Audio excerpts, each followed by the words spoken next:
Hey guys, YouTuber Winnet here.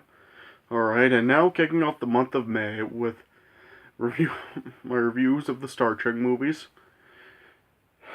Starting off with Star Trek the Motion Picture. So, yeah, this seems to be one that people really seem to know, but not really for good reasons. Oh yeah. This yeah, this seems to be probably maybe the most despised Star Trek movie out of the entire franchise.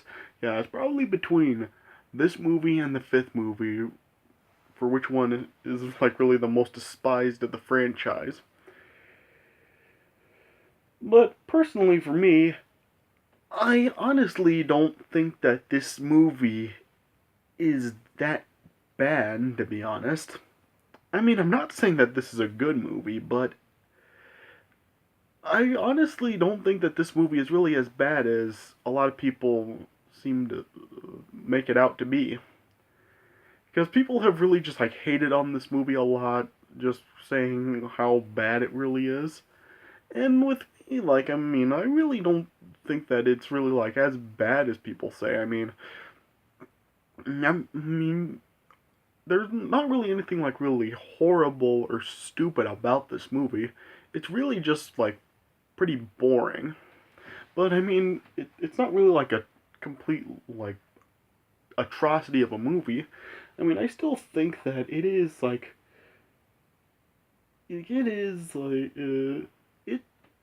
I'm not really sure. I mean, it's like I'm not saying that this is good, but I think that it is kind of like not as bad as it's made out to be. Like I think it is kind of like just I don't want to say like fine or okay, but I think it is like kind of just a so-so movie.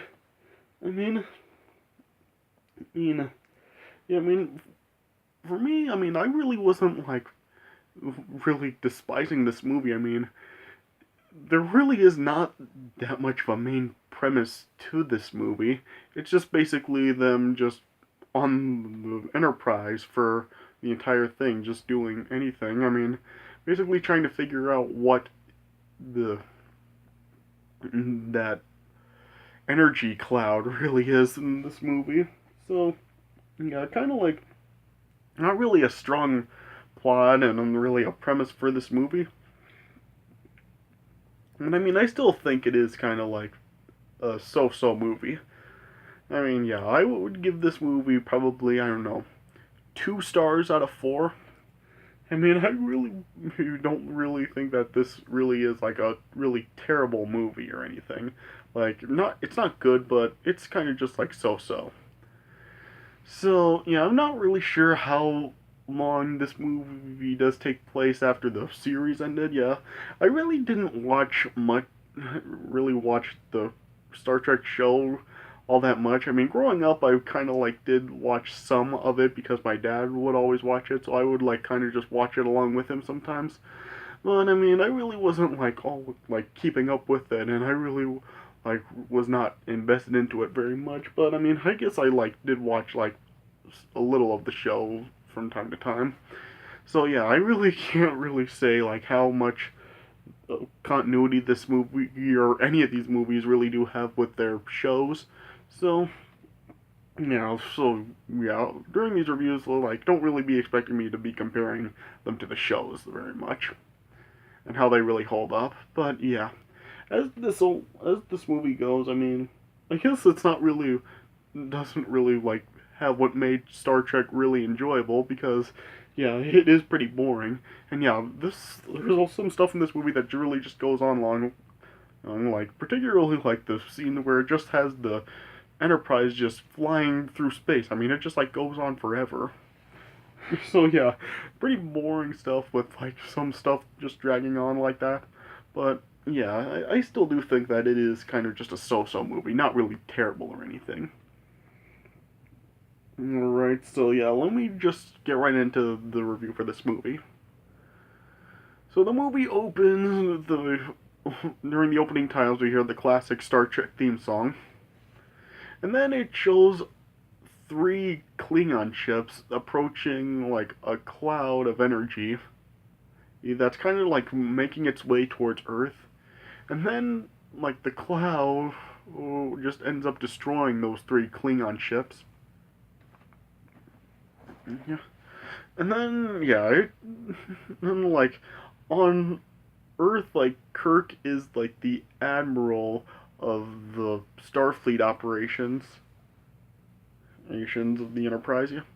Then Kirk like heard about what was going on, and then eventually he makes his way onto the Enterprise. Now, as that's going on, like it also shows like Spock, like on like his home planet or something, yeah. And he can apparently like detect or like feel like what's happened or something. Yeah, and yeah, I guess I should say like of course like William Shatner and Leonard Nimoy of course like reprised their roles as Spock and Kirk, and yeah, if there's like yeah, and I'm not sure like who else was really part of the show or anything, but yeah, Leonard Nimoy and William Shatner like of course reprised their roles. I guess we should bring that up. Yeah. Yeah, and then like it just then like Kirk ends up like taking command of the Enterprise over Decker, and then like Decker just really wasn't happy of the way Kirk really just basically demoted him and took over his position, and so then like that then like just creates like some tension between Decker and Kirk throughout the film. And then apparently like Kirk really doesn't know much about how the new systems of the Enterprise really work, and and apparently the transporter ends up like malfunctioning, and they're like two of the officers on the Enterprise end up being killed in the malfunction, including one was the science officer. You know, and apparently like the ship almost ends up being destroyed because of engines that were like improperly calibrated and stuff. Yeah. And due to like the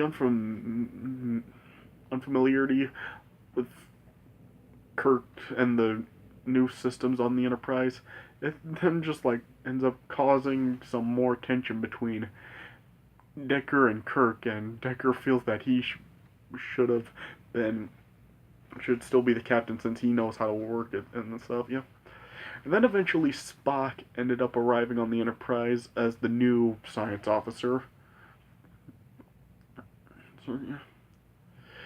And then later on the Enterprise, they then and try to intercept the energy cloud, but they end up being attacked by an alien vessel that is in the cloud. Yeah. And then eventually a probe also ends up appearing on the ship and ends up attempts to like take control of the computer on the Enterprise. And then Spock ended up being attacked by the probe. And then also the navigator Ilea ends up being abducted by the probe. And then like Decker was pretty distraught over that since like Decker and Ilea kind of like had a romantic connection a little bit between them, yeah. And then eventually later on, like a robotic replica of Isla is put on the Enterprise as a replacement for her. Yeah, and it turns out like that replica actually is a probe sent by the V'ger in an attempt to study the crew stuff. Yeah. Yeah. And then Decker eventually discovered that the replica of Ilea actually has all her memories and feelings within it. Yeah. And then eventually Spock ended up trying to get a closer examination of the alien vessel, and so he ended up like taking a spacewalk towards the vessel to try to mind meld all on it. Yeah. And then Spock ends up learning that the vessel actually is the V'ger itself, which ends up is actually a living machine. Yeah. Yeah. And then later on, like after Spock explained to Kirk, Decker, and the others what he discovered, they eventually end up going to examine the V'ger better, and then they discover that the V'ger actually is Voyager 6, which was a space probe that they thought was lost. And then they eventually find out that it was found by an alien that interpreted its programming to instruct for the instructions to learn everything that can be learned about it. Yeah. And then they eventually you discover that the V'ger lacks an ability to give a focus other than the original mission it was programmed for. And then they eventually discover that the V'ger actually want the creator to come in person aboard to finish the sequence. Yeah. Yeah. And then Decker then decided to offer himself up to the V'ger. And then he ended up like merging up with the Ilia probe and the V'ger, and then it ended up like creating a new life form, and then they just faded away to another dimension. And then yeah, I just and then after that like Kirk, Spock, and the others then reboarded the Enterprise, and then they just set out away from the Earth back to space for more missions, and yeah, that's really how the movie ended.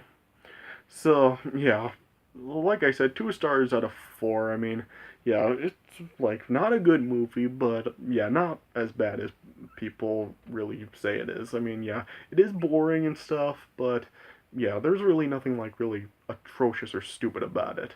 Yeah, I mean, I get it's like if you can put up with the boringness and if you're not like that obsessed with Star Trek, I think that you'll be able to get through watching this movie just fine. Alright, yeah, I guess that's all I really have to say about this. So yeah, this does it for my review of Star Trek: The Motion Picture. Yeah, I'm sorry that this really didn't go too long. I really didn't go into much about it, but really there really wasn't much to talk about with this movie since like really it's not really focused much on anything. But yeah, with like as I get into like the next several Star Trek movies, yeah, I should have like much more to say about them. So yeah, if this review really didn't seem very good to you, yeah, they'll get better as I continue on with them as I get into the later movies. All right, I hope you guys enjoyed this review.